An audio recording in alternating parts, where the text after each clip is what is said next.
This morning. I know it's probably tough for you to wake up at 8 o'clock or 8:30 in Las Vegas. I hope that you had a good night.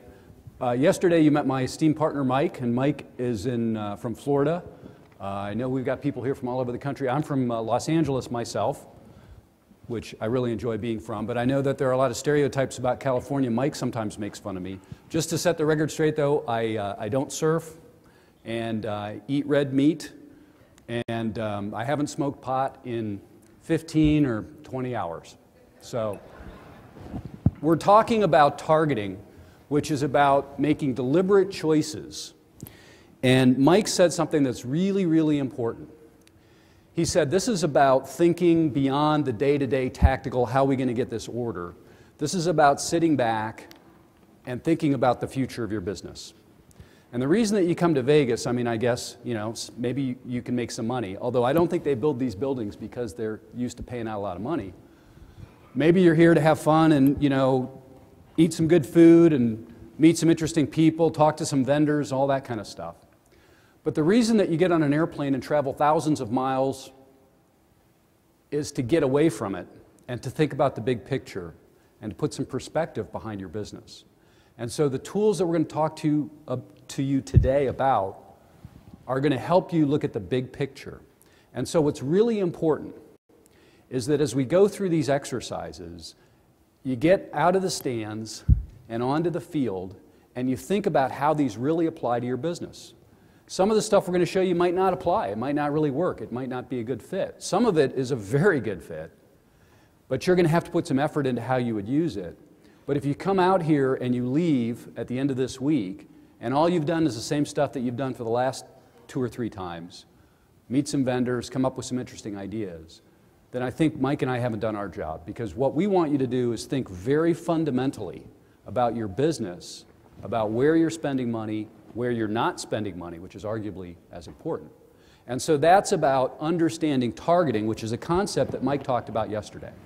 So Mike talked about segmentation, which is putting your customers into different buckets based on what they want from you. Targeting, which is figuring out which of those buckets is the right one for you to focus on. And positioning is about moving your company, repositioning your company, so that you are positioned for your target customers to see you the way you want to be seen in the marketplace. So right now I'm going to go into a little more depth about what we mean by targeting. When we step back and we looked at everything we learned about your industry in the last few months, and we knew quite a bit going into it, and we've learned a lot since then, one of the most profound things that came out to us is how adaptive you folks are. We heard about all kinds of different business models and niches and interesting approaches, and you are highly adaptive business people in this world, and that's very commendable. And you have survived the Great Recession because you've been incredibly adaptive. There's an old joke about after nuclear Armageddon, the only thing that survives is going to be cockroaches. You folks have had a construction Armageddon, and you're still here. So it's highly commendable that you've survived. But there's a flip side to that, right? For every strength has a corresponding weakness. And the weakness about being highly adaptive and responsive is that you tend to basically move with the economy and be very, and to basically be very reactive. And so targeting is about being more proactive and standing back and thinking about your business and where the opportunities are and trying to figure out how you're going to win at this game. I'd like everybody in this room who has a 7-figure business development budget to raise your hand. How many of you folks have multi-million-dollar business development budgets? You did inhale because I know better. So I want one. So the point is that when we are deciding where we're going to grow and where we're going to invest, we have very few bullets. We have like 1 or 2 bullets in our gun. We need to aim incredibly carefully. This is not about being a shotgun because we don't have enough money. This is about being a rifle and figuring out exactly where you're going to aim your resources so that you can play the game to win. So we're going to give you some techniques today about customer attractiveness and targeting that will be very powerful. And one of the things that you're all going to have to do to make this work is you're going to have to take off your manager hat, which is what you wear most of the day, and you're going to have to put on your strategist hat. Now, most of us are managing our companies. We're very hands-on. We've got a lot of people directly reporting to us. We're involved in the business. We're doing quotations. We're hanging with customers. And basically, we spend our days managing things, right? We're mostly managers. Typically, even a CEO in a company spends 90 to 95% of his time or her time in management functions. And if you think about a second about what it means to be a manager and what you actually focus and spend your day on, when you're managing people, you're trying to get them to do more. You're trying to cajole them, you're trying to motivate them, you're trying to coach them, and the manager's mantra is more, better, faster, stronger, cheaper, right? We're always trying to get more things out of our people because that's what it means to be a manager. So we run around the world trying to get everybody to do everything a little bit better. And after a while, we start to actually believe the stuff that we're saying. Every customer is important, right? There is no project that's not worth going after.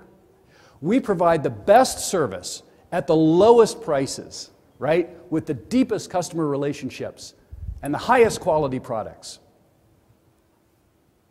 Now, that's all good stuff if you're a manager, and you never want to tell a salesperson, don't close that job, but that's a lie, right? You can't offer the best products and the best service at the lowest prices. You'll be out of business.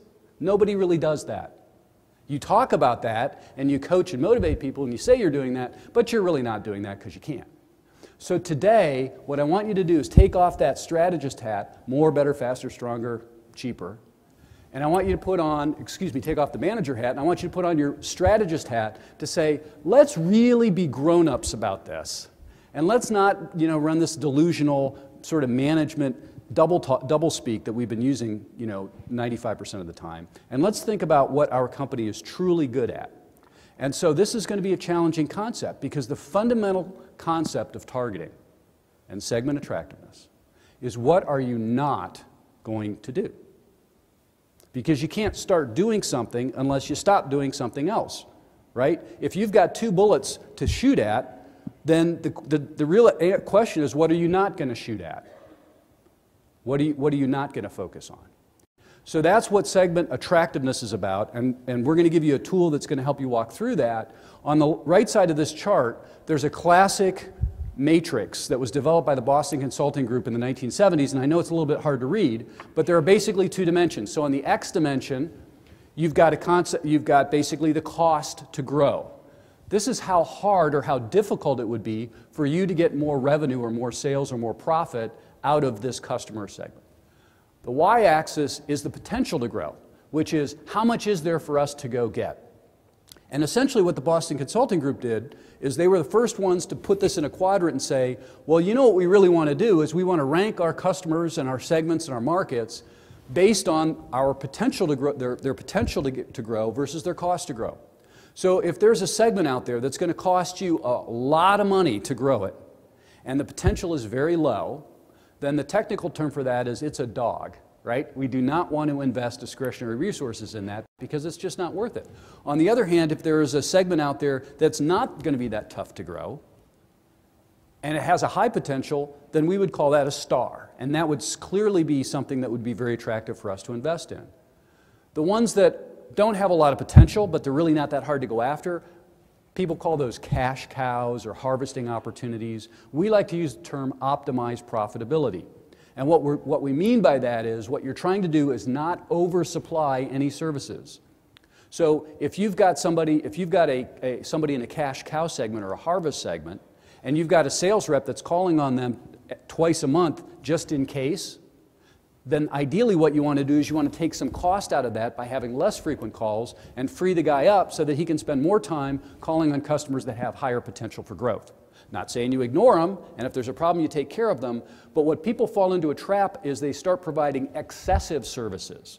They cut their prices too low, they provide too many sales resources, they do the finishing when the customer doesn't really care.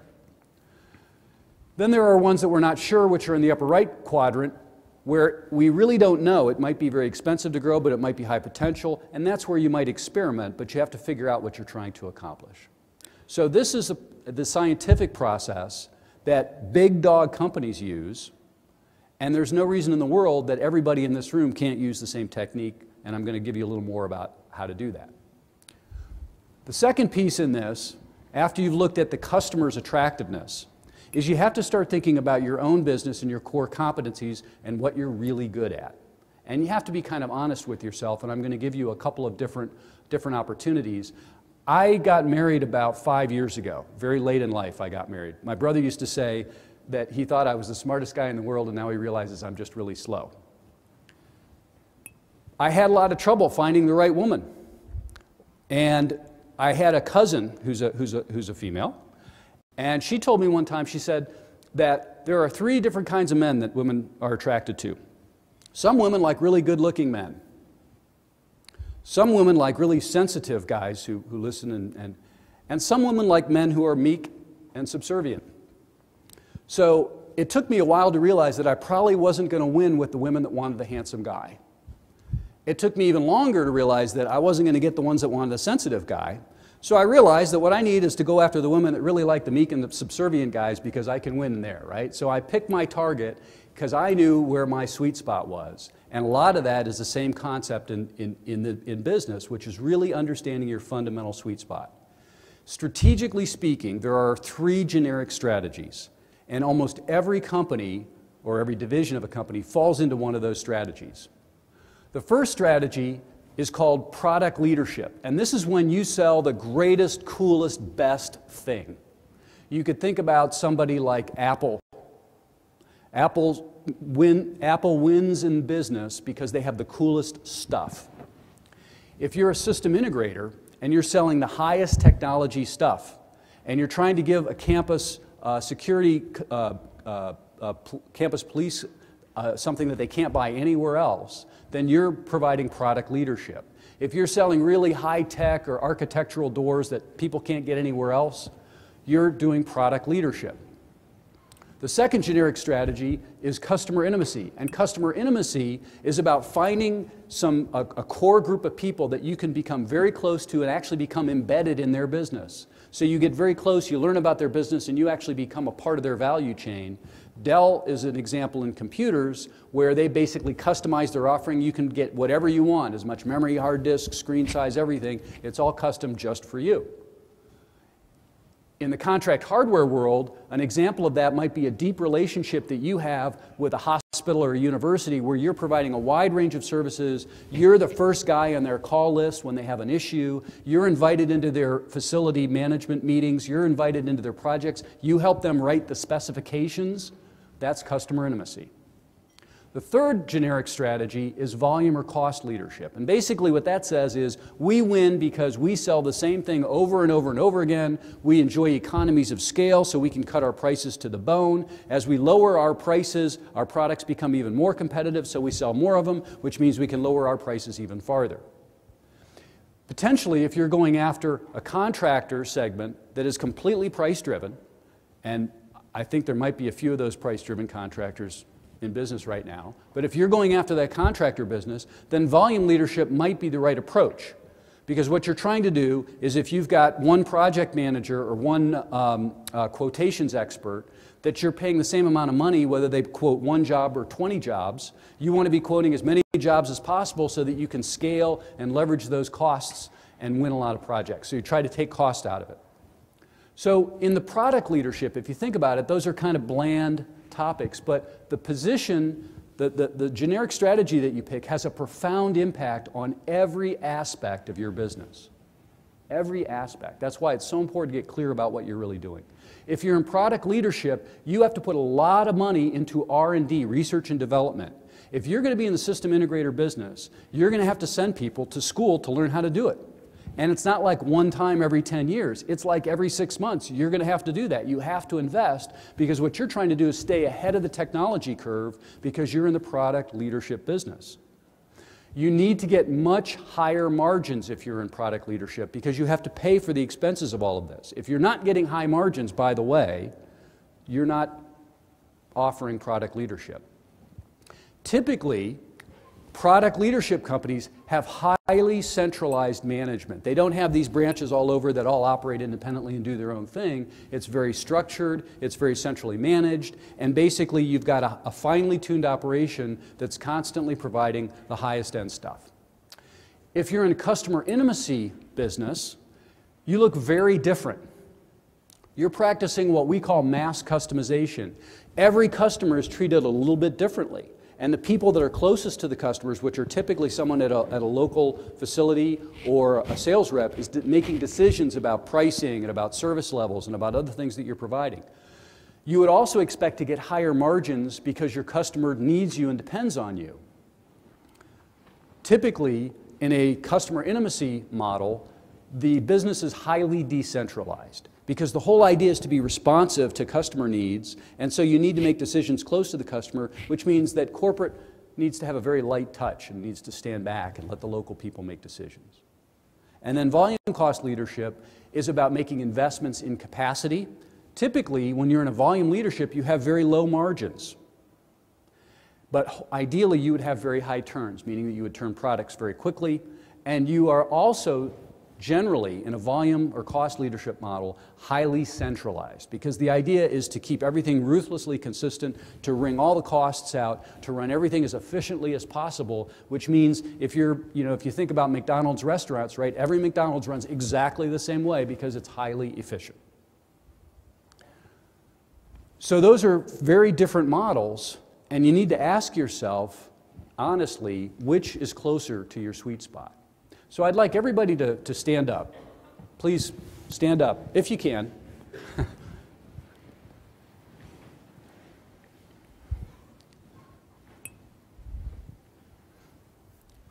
Thank you. So if you believe that your organization right now is fundamentally has a product leadership strategy, go ahead and have a seat. Product leadership. Got a few.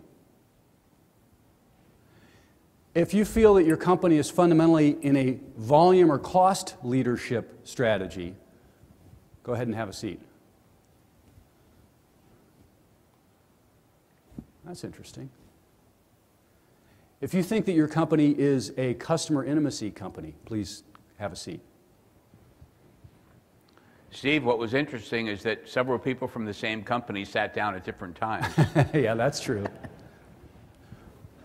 The other thing that's interesting, Mike, is usually I have a curmudgeon in the audience who is still standing and says, well, we do all that stuff. I'm not picking. We do all that stuff. And what I tell them is you need to read this book. This is a great book called Strategy in Your Stronger Hand, and it shows definitively that it's almost impossible for a company to be good at more than one of these things. And so I really appreciate the fact that you're at least able to take a stab at where you think your sweet spot is, because the next step in this is, okay, great, we know where our sweet spot is, we know what we're fundamentally good at, we understand our customer base. Mike talked to us yesterday about segmenting our customers. The consultants came up with 4 segments as kind of a starting point for you. The next question that always pops into people's mind is, what about something else? What about, why don't we go and sell windows in Kazakhstan?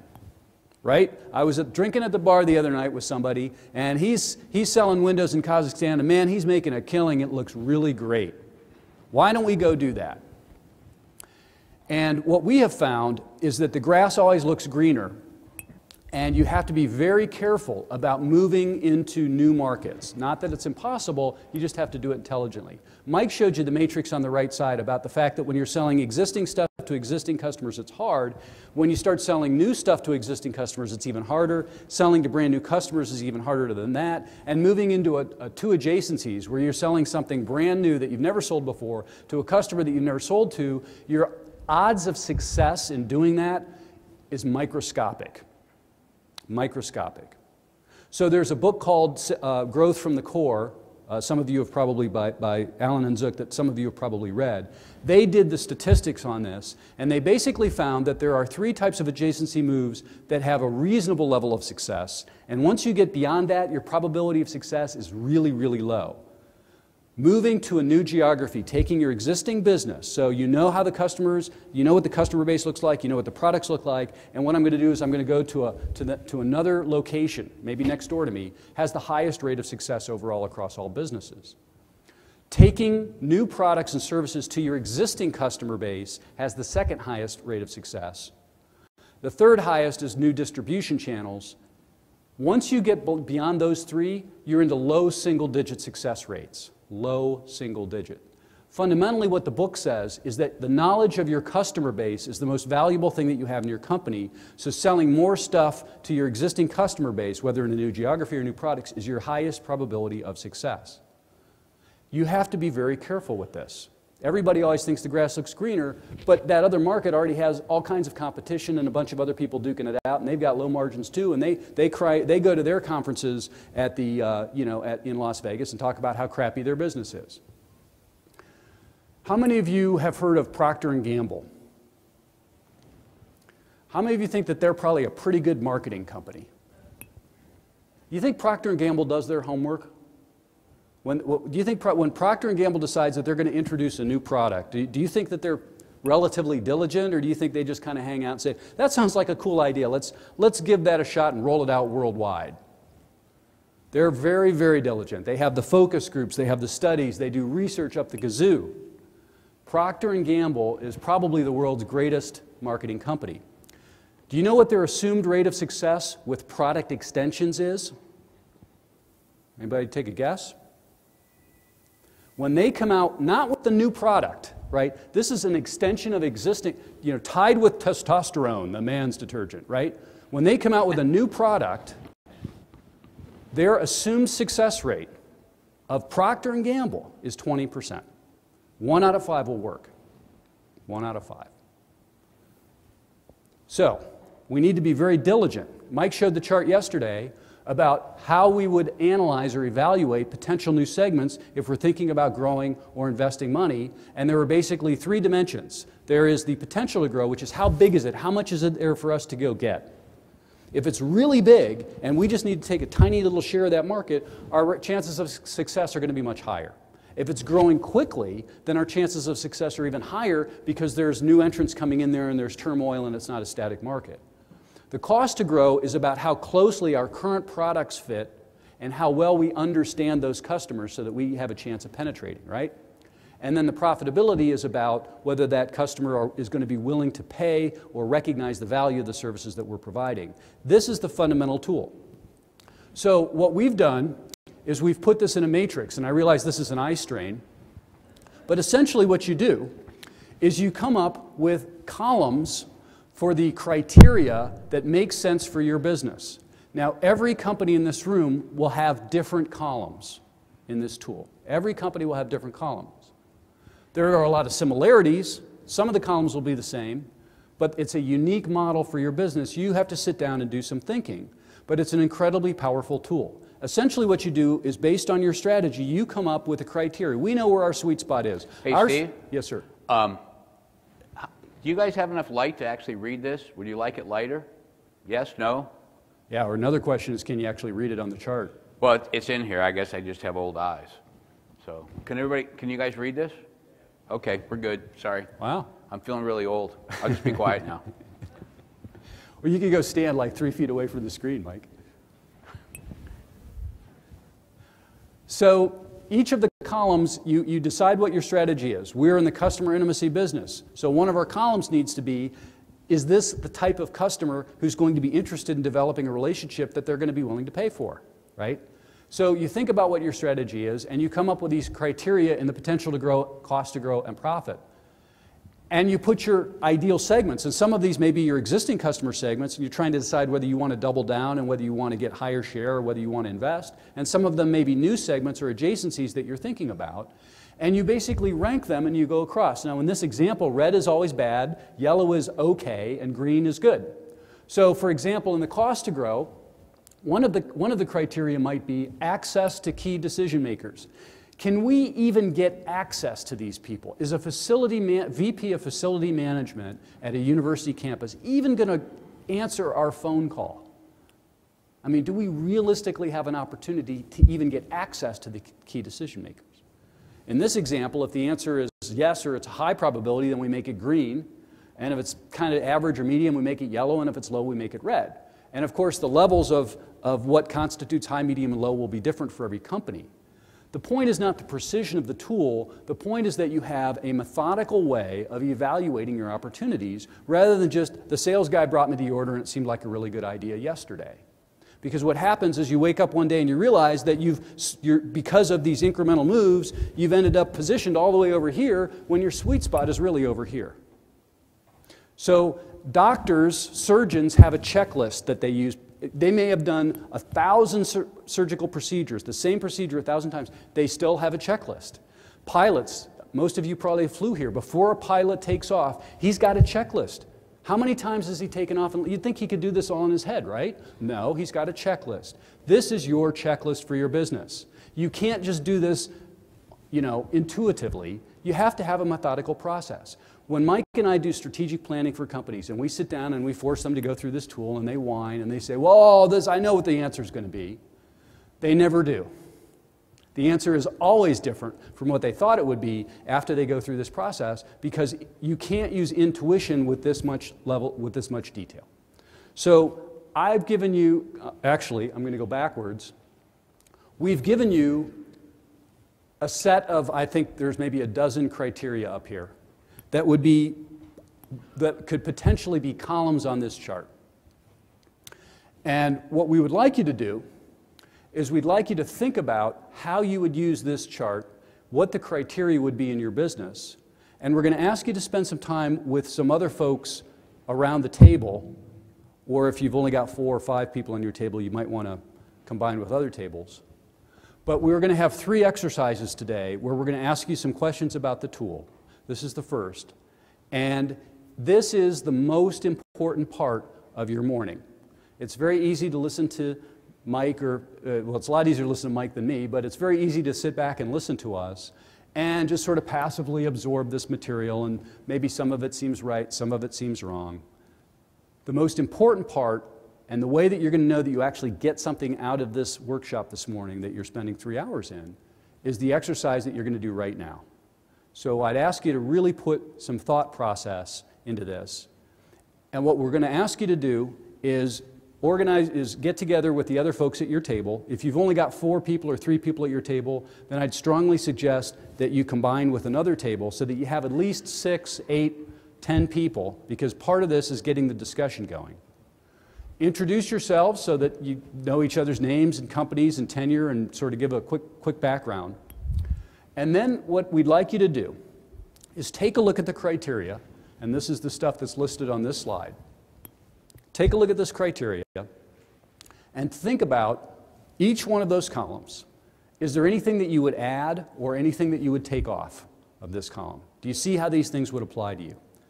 Then I want each of you to look at those columns and say, what would be the 2 most important columns, the 2 most important criteria that would be the big deciding point to make the decision of whether we are going to invest or divest or harvest this particular segment? And the most important question that you need to ask yourself, how many of these columns could you fill out for the segments, the customer segments that your company works with? In other words, how many of these things do you already know? And how many of them do you actually not know? And you need to go get more information to fill it out. So think about that, and then as a group, you can discuss what types of information will be most important. And for the stuff that you don't really know right now, but you realize you need to know in order to make these intelligent, deliberate decisions, it's very important that you think about where you would go to get this. How would you answer the question? Now, you don't need to have market size to the 3rd decimal point. You just need to know, is it a $1 billion market or a $1 million market, right?